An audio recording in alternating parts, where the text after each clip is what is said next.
Hi, this is my discussion on The Last Ballad by Wiley Cash.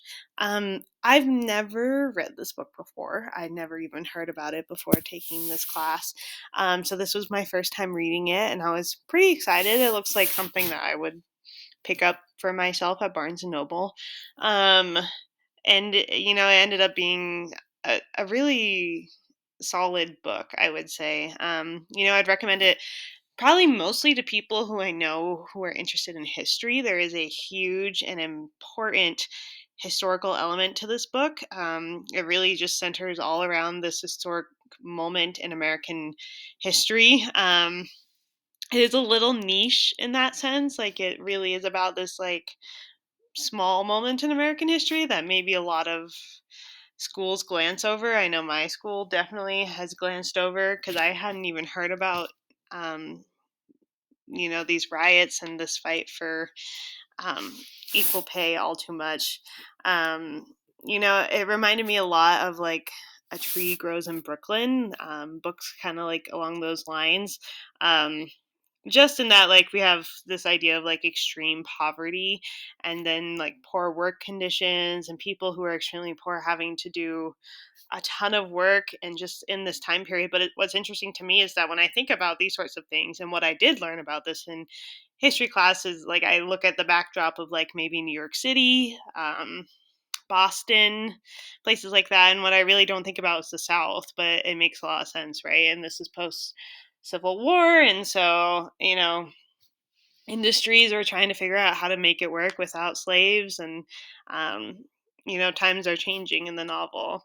um, it does feel very relevant, especially the part that I want to talk about in this video, which is the power of rumors and identity and reputation, which is something that we haven't encountered so much in other novels. Now, of course, there's the reputation of the main character in The Darkest Child. There's the reputation of the family in Bastard Out of Carolina.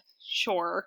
But really, in The Last Ballad, the reputation of just Ella May is the one thing that the opposing side tries to use against her. Is her reputation. They say things like, "Oh, she lives in a pigsty with black people," which of course was a big deal back then, and "Oh, she, um, is."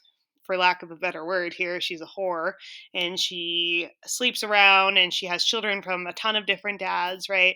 And so, people who want to shut her down, it's interesting that the power they use against her is her reputation and start to spread rumors around about her, in a way that we just really haven't seen in a lot of other books that we have read for this course. And so, um, I thought that was interesting. I do find it very apropos.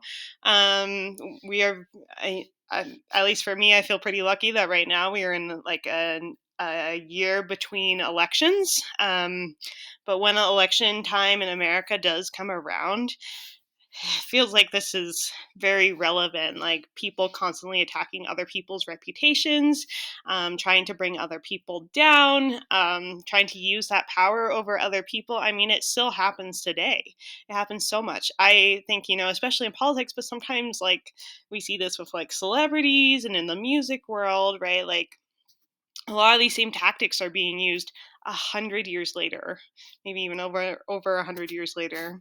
And so, I found that interesting, and I found it really relevant to today. And it makes me sad, that we are still attacking each other's reputation, and that, coming up with lies and slandering other people is a way that we can use power to bring other people down and lift ourselves up. But it is the way it is. And so I think, that's probably the lesson that I think Wiley Cash wanted us to leave with, is that, um, reputation has power and propaganda has power, and what people say about other people has power. And that's true for back then and that's true for now. And so now we have to kind of hold ourselves accountable to the information we receive from other people, to fact check it and make sure that what we're hearing is true, and make sure that we're making informed decisions and not just taking in propaganda.